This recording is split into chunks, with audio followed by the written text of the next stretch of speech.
Qué buena idea también. Sí, pero no sé cuál. El chaleco aquel. ¿Y cómo sabemos cuál va a cuál?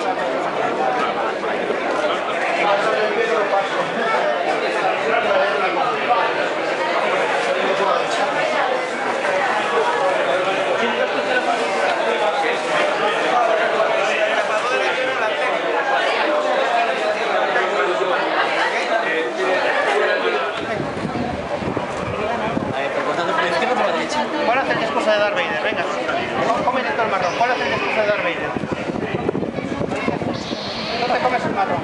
Acaba de llegar, no se ha visto nunca. Hombre, claro.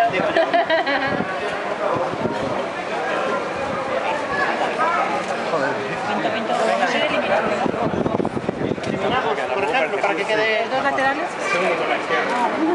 El segundo por la izquierda, Juan Sol en el medio. Es que no es tan complicado. Venga, ya está. Venga, en el medio. Venga. ¡Bien!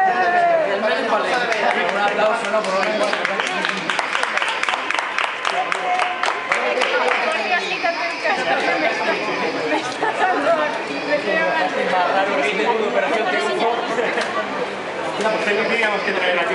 Sí, que tienes que tirarme de atrás. Ni él sería capaz de decir.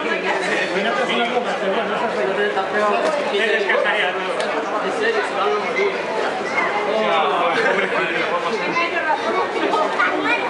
Yo creo que nosotros no estarán tampoco muy disgustados por ahí. Bueno. Porque pasar el canal que vamos a... Había de mi talla. Había uno.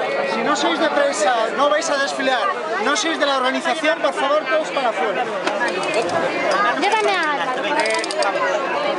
Yo, si tú conmigo. Adiós.